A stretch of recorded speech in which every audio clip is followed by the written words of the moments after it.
Hi everyone, this is Veronica and definitely आज हम कोई लेक्चर नहीं पढ़ने वाले हैं। हाल ही में यूपीएससी का रिजल्ट आया है एंड आई एम श्योर आप लोग एक्साइटेड होंगे टॉपर्स से बात करने के लिए। So we have one such topper among us today, Satyam Gandhi, rank 10। UPSC clear करने का ख्वाब तो सबका होता है, बट टॉप रैंक आना is like amazing. So let's welcome Satyam Gandhi on study I Q. Hi Satyam and congratulations from our team. Thank you very very much. Okay Satyam, rank 10 पहले तो बताइए आपको कैसा लग रहा है आफ्टर द रिजल्ट जब आपने देखा। I want to know that first feeling after you saw the result. पहले तो मुझे भरोसा नहीं हुआ कि सच में ये रैंक 10 है या फिर मैं कोई सपना देख रहा हूँ।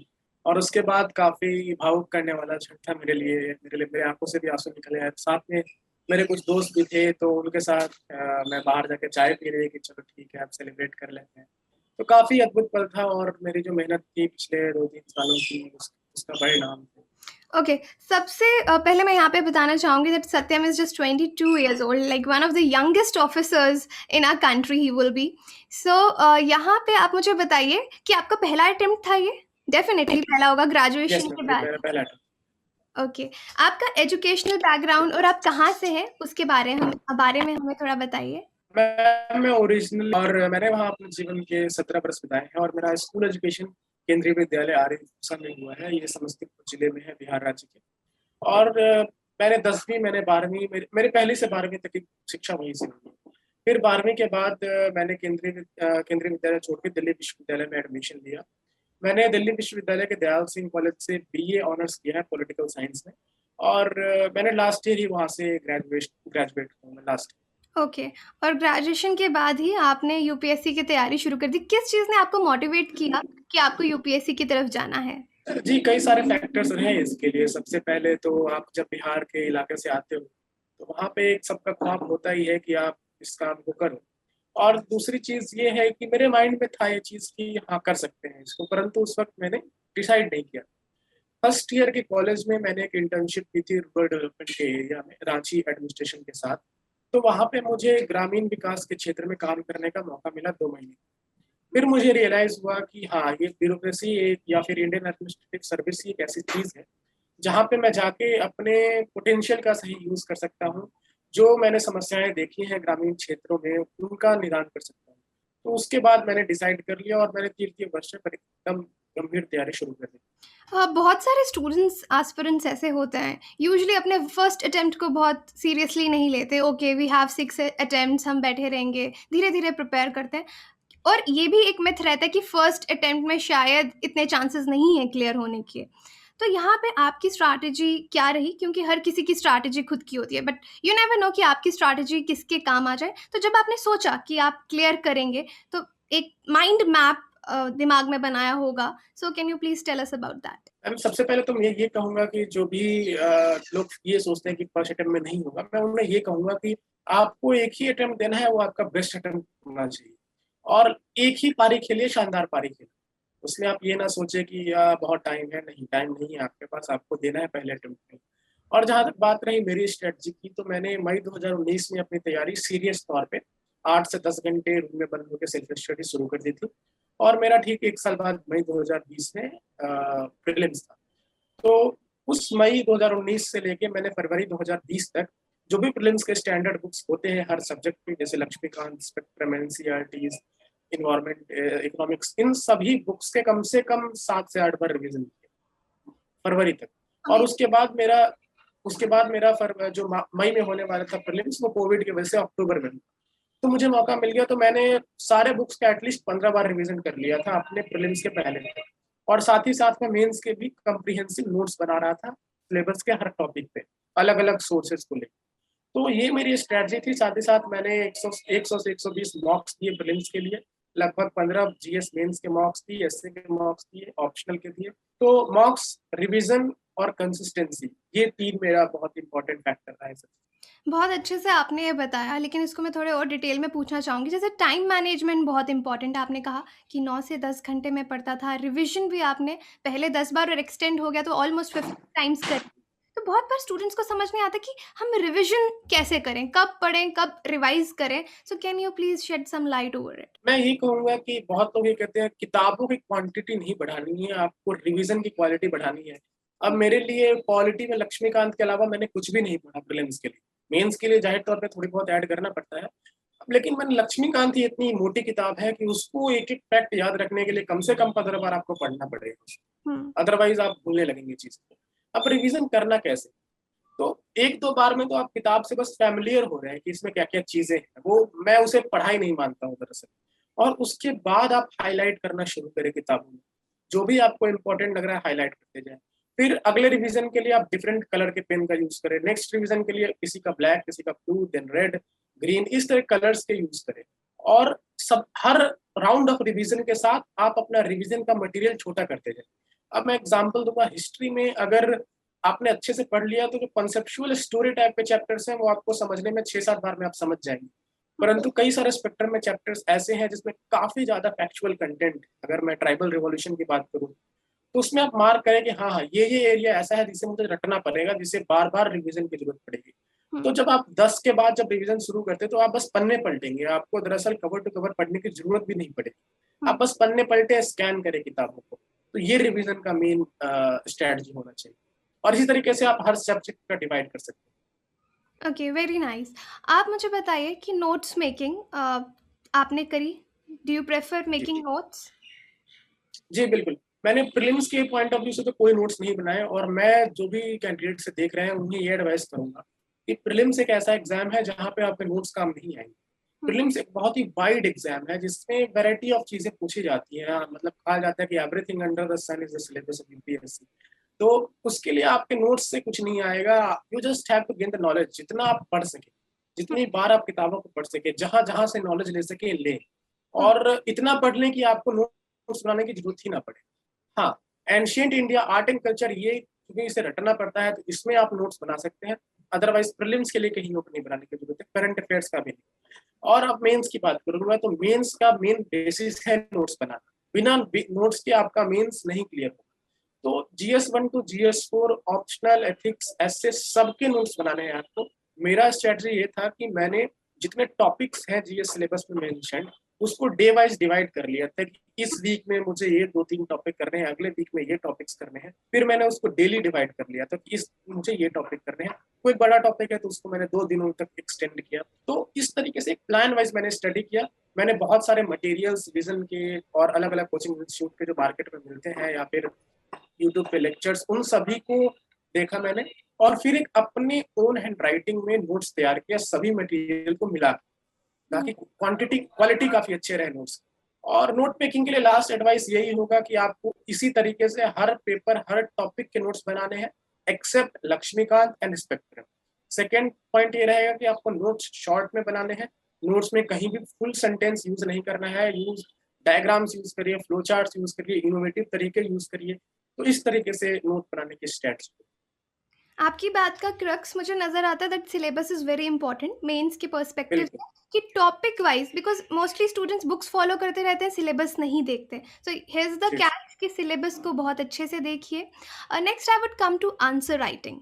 मेंस में answer writing is very important. Students बहुत डरते हैं कैसे लिखा जाए, बुलेट्स में लिखा जाए, पैराग्राफ्स में लिखा जाए। सो आपने क्या फॉलो किया? जी, अगर जीएस पेपर 1 से जीएस पेपर 3 तक की बात करें, एथिक्स को बाद में बात करते हैं। तो आपका इंट्रोडक्शन और कंक्लूजन इन दोनों को छोड़ के मैंने कहीं भी फुल सेंटेंसेस का भी इस्तेमाल नहीं किया। हुँ। मतलब हर आंसर आपको पॉइंट में लिखना है। हाँ, कुछ-कुछ हिस्ट्री के आंसर्स हो सकते हैं जिसमें आप पैराग्राफ यूज़ कर सकें, परंतु आप ट्राई करिए कि आप सारे आंसर्स पॉइंट में लिखें। Use a lot of diagram. मैंने हर पेज पे एटलीस्ट कम से कम एक फ्लो चार्ट या डायग्राम बनाया ही बनाया था। एटलीस्ट हर आंसर में तो ज़रूर। और उसके बाद आपको शॉर्ट में लिखना है कंटेंट को। आप जब पॉइंट्स लिखें तो आप उसको एक्सप्लेन ना करने लगे, पूरा कहानी नहीं लिखना है। बस आप वहाँ पे हिंट दे दें, एग्ज़ामिनर सर समझ जाएँगे जो भी चेक कर रहे हैं। शॉर्ट में पॉइंट्स लिखिए, बहुत सारे पॉइंट्स लिखे। मैंने हर आंसर में कम से कम 10 से 15 पॉइंट्स लिखे थे, सारे कंपोनेंट्स को मिला के। डायग्राम्स का यूज़ करें, पहले से डायग्राम्स बना के रखें कि आप एग्ज़ाम में डायरेक्ट यूज़ कर सकें उन डायग्राम्स को। टाइम मैनेजमेंट काफ़ी इंपॉर्टेंट है मेंस में। आप एक 15 मार्क के क्वेश्चन को आपको 10 मिनट से ज़्यादा समय नहीं देना है। अगर आपने 1 सेकंड, 5 सेकंड भी एक्सीड किया, एक क्वेश्चन आपका छूटेगा छूटेगा। और मेंस में तो क्वेश्चन छोड़ना बहुत बड़ा पाप है, अगर आप छोड़ रहे हैं तो मुश्किल है कि आपकी अच्छी रैंक आए। अब बात करते हैं हम GS4 एथिक्स की। तो एथिक्स में भी कोशिश करें आप कि आप पॉइंट में आंसर लिखें। हाँ, कोई कोई फिलोसफिकल क्वेश्चंस आते हैं जो कोट बेस्ड होते हैं, उसे आप पैराग्राफ फॉर्मेट में लिख सकते हैं, बट जहां तक हो सके आप पॉइंट्स में यूज करें, आप डायग्राम्स बनाएं, आप फ्लो चार्ट्स बनाएं। तो ये आंसर राइटिंग की मेन मेरा यही strategy. Very nice. Next will come to essay writing, कि साल में जब आप प्रिपेयर कर रहे थे कितने एसेज आपने एज प्रैक्टिस लिखे और किस तरीके से ऐसे पेपर को अप्रोच करना चाहिए? एसए के लिए मैं ये कहूंगा कि आपका जीएस का नॉलेज उसमें काम आएगा, परंतु आपको एसए के लिए भी तैयारी करनी पड़ेगी। मैंने एसए के लिए भी काफी सारे सोर्सेस फॉलो किए। अब मैं एग्जांपल दूंगा तो अनुदीप द्विशेट्टी सर टॉपर थे पिछले 2017 बैच की, तो उनकी एक किताब है फंडामेंटल्स ऑफ एसे राइटिंग। मैंने उसको फॉलो किया, वो काफी अच्छी किताब है। उन्होंने काफी अच्छे तरीके से बताया कि किस तरीके से आपको एसे लिखना है। दूसरी चीज ये कि मैंने कोचिंग मटेरियल के जो एसे के प्रिंटेड नोट्स होते हैं मार्केट में, उसे मैंने खरीद लिया। तो वो काफी एक तरीके से कंसाइज नोट्स आपको प्रोवाइड करेंगे ऐसे के ब्रॉड टॉपिक्स पे, जैसे education, health, agriculture, women empowerment, social media. तो इन सब में मैंने ऐसे के लिए डिटेल्ड नोट्स बनाया। तीसरी चीज ये कि मैंने इंटरनेट से काफी रिसर्च किया ऐसे के लिए, different scholars, different famous personalities के मैंने कोट्स उठाए, और आपको उन्हीं कोट्स को उठाना है जो इसी ऐसे में पुट किए जा सकते हैं। अब ज्यादा स्पेसिफिक कोट्स उठाएंगे तो वो बेकार हो जाएगा। तो फॉर एग्जाम्पल गौतम बुद्धा जी की कोट्स उठाइए, महात्मा गांधी जी के कोट्स उठाइए जो कहीं भी फिट हो जाए।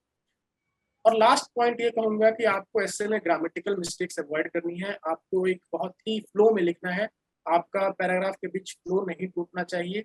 जब ऐसे कोई पढ़े तो उसको ये ना लगे कि ये काफी टूटा फूटा ऐसे है। एक फ्लो में वो ऐसे होना चाहिए, मल्टी डायमेंशनल ऐसे लिखें। ऐसे का एक स्ट्रक्चर बनाए, शुरू के 15 मिनट आप स्ट्रक्चर बनाए, इंट्रो, बॉडी, कंक्लूजन, किस तरीके से मुझे क्या क्या पॉइंट्स, क्या क्या डेटा, क्या क्या कोड्स, क्या क्या फैक्ट्स मेंशन करने हैं, वो सब ऑलरेडी से 15-20 मिनट में आप रफ शीट पे लिख लें। और उसके बाद सफिशिएंट टाइम मिलता है, एक कम से कम सवा घंटा आपको मिलेगा एक एस्से के लिए। तो इस तरीके से मैंने एस्से पे अप्रोच किया। ओके। और टेस्ट सीरीज और मॉक्स का क्या रोल रहता है इस पूरी यूपीएससी की जर्नी में? जी मैं ये मानता हूँ कि बहुत इंपॉर्टेंट है टेस्ट सीरीज, और मॉक्स काफी इंपॉर्टेंट है। आप मैंने ये बहुत लोगों को देखा है कि वो शुरू से ही टेस्ट सीरीज देने लगते हैं। नहीं, प्रीलिम्स या मेंस दोनों में टेस्ट सीरीज आप तभी दे जब आप फुल्ली तैयार हो। अगर आप लड़ाई लड़ने जा रहे हैं तो आपके पास हथियार होने जरूरी है, अदरवाइज आप तो हार जाएंगे, डिमोटिवेट हो जाएंगे। तो आप पहले खुद को फुल्ली इक्विप कर लें, तब जाके मॉक दें। मैंने क्या किया था, मैंने जैसे बताया कि मई 2019 से फरवरी 2020 तक मैंने शायद ही 1-2 मॉक्स दिए होंगे कभी कभी। फरवरी 2020 से लेके प्रीलिम्स तक मैंने 100 से 120 मॉक्स दिए थे। अब क्योंकि फरवरी तक मेरे पास अच्छा खासा कंटेंट आ चुका था इतनी बार किताबों को पढ़ने के बाद, तब जाके मॉक्स में भी मेरे नंबर अच्छे आ रहे थे, तो उससे आपको कॉन्फिडेंस मिलेगा। तो मॉक्स जितने हो सके सॉल्व करें, मॉक्स के सॉल्यूशन को 4-5 बार रिवाइज करें, साथ ही साथ एनालाइज करें आप कहाँ गलत हो रहे हैं, कहाँ सही हो रहे हैं। मेंस की भी यही स्ट्रेटजी होती है, पहले फुल्ली नोट्स बना लें, 1-2 बार रिवाइज कर लें, फिर जाके टेस्ट दें, फिर टेस्ट के सॉल्यूशन को रिवाइज करें, देखें आप कहाँ गलत कर रहे हैं। तो ये मॉक्स का इंपॉर्टेंट रोल है। डेफिनेटली मैंने आपसे यहाँ पे बुक लिस्ट के बारे में नहीं पूछा क्योंकि बहुत एक्सटेंसिवली अवेलेबल है इंटरनेट पे। I wanted to focus on your strategy. So prelims mains पे हमने बात की। Now will talk about the interview, कि इंटरव्यू के लिए आपने कैसे प्रिपेयर किया और आपका खुद का एक्सपीरियंस कैसा था बोर्ड के सामने? तो इंटरव्यू के लिए मैंने डैट पे काफी फोकस किया, क्योंकि मैंने अपने कॉलेज में, दयाल सिंह कॉलेज में, काफी सारे एक्टिविटीज करी थी। मैंने इंटर्नशिप्स करी थी 2, मैंने एक्स्ट्रा करिकुलर एक्टिविटीज भी काफी करी थी, मैंने लीडरशिप पोजीशंस भी ली थी अपने कॉलेज में। तो इससे मेरा डैप काफी डाइवर्स हो गया था। तो मैंने डैप के हर कीवर्ड पे रिसर्च किया। इनफैक्ट मेरा पिन कोड है तो मैंने उस पिन कोड को भी रिसर्च किया कि ये इतना ही पिन कोड क्यों होता है। तो हम्म। इस तरीके से एक एक कीवर्ड पे आपको रिसर्च करना है, उस पे आपको पढ़ना है। अब जैसे मेरा नेम है सत्यम गांधी, तो मैंने महात्मा गांधी जी के बारे में पूरी किताब पढ़ ली। मेरे इस कॉलेज का नाम है दयाल सिंह कॉलेज, तो दयाल सिंह कौन थे मैंने उसके बारे में पढ़ा। तो सब कुछ आपको रिसर्च करना है। दूसरी चीज ये कि आपको करंट अफेयर्स पे जरूर फोकस करना है, वो लोग वहाँ पूछ सकते हैं। अब मैं अगर अपने एक्सपीरियंस की बात करूँ इंटरव्यू का, तो मेरा इंटरव्यू उम्मीद के मुताबिक कम टाइम चला था, सिर्फ 17-18 मिनट ही मेरा इंटरव्यू चला था, जो कि माना जाता है कि काफी कम है। 30 मिनट, 25 मिनट ऐसे चलते हैं। तो मुझे लग रहा था कि यार इन्होंने इतना कम क्यों दिया, मतलब लग रहा होगा कि अच्छा कैंडिडेट नहीं है, इसको हटाओ जल्दी से। लेकिन हाँ, काफी अच्छा इंटरव्यू किया मेरा, मैंने सारे सवालों के जवाब दिए। 80% क्वेश्चन उन्होंने डैप से पूछे, जो मैंने तैयार किया था, जो जनरल नॉलेज की चीज़ें थी उससे पूछे, और लास्ट में एक मेंबर सर ने बोला भी वेल डन। तो इससे मेरा कॉन्फिडेंस काफ़ी बढ़ा। तो ये मेरा इंटरव्यू का स्टेज। स्ट्रैटेजी। तो आपने क्या इंटरव्यू के कुछ मॉक्स लिए थे? जी, मैंने अराउंड 7-8 मॉक्स दिए थे interview. Mocks are necessary everywhere जब भी आप फुली प्रिपेयर्ड हो। बिल्कुल, बिल्कुल, बिल्कुल। क्योंकि मॉक्स आपको लड़ाई के लिए तैयार कर देते हैं, स्पेशली जब आप पहली बार ये अटेम्प्ट दे रहे हैं, तब मेरे हिसाब से मॉक्स तो बहुत ज़रूरी बनता है। और मैं बस एक एक पॉइंट ऐड करूँगा कि जो मॉक का एक्सपीरियंस होता है और जो रियल इंटरव्यू का एक्सपीरियंस होता है, तो काफ़ी फ़र्क होता है। इनफैक्ट मॉक में मैंने कई बार देखा, मैंने खुद फेस किया है कि वो बहुत ग्रिल करते हैं। हुँ। लगता है बच्चे को मार ही डालना है आज। तो ये चीज़ एकदम यूपीएससी इंटरव्यू अवॉइड करती है। हाँ, बिल्कुल वो आपको प्रेशर सिचुएशन में डालेगी, परंतु वो आपको उतना ग्रिल नहीं करेगी। बहुत ही कैजुअल सवालें पूछी जाती हैं, क्योंकि ये इंटरव्यू नहीं, ये एक पर्सनैलिटी टेस्ट। तो हुँ। नॉलेज की फ़िक्र ना करें, आप कॉन्फिडेंट रहें, आप हम्बल साउंड करें और आप सवालों के जवाब सही से देने की कोशिश करें। एक चीज़ पॉइंट हमने छोड़ दिया करंट अफेयर्स का, क्योंकि एक मेजर सेक्शन रहता है प्रीलिम्स, मेंस, इंटरव्यू तक, तो उसको आप कैसे प्रिपेयर करते थे? जी, करंट अफेयर्स इम्पोर्टेंट है, परंतु मुझे लगता है कि करंट अफेयर्स से इम्पोर्टेंट स्टैटिक पेपर्स हैं। जो आपके कोर सब्जेक्ट्स हैं, पॉलिटी, हिस्ट्री, इकोनॉमिक्स, एनवायरनमेंट, इन पे कमांड होना बहुत ज़रूरी है। अब मैं अगर करंट अफेयर्स की बात करूँ, तो मैंने लगभग एग्ज़ाम से, प्रीलिम्स एग्ज़ाम से 1.5 साल पहले तक का करंट अफेयर्स किया था।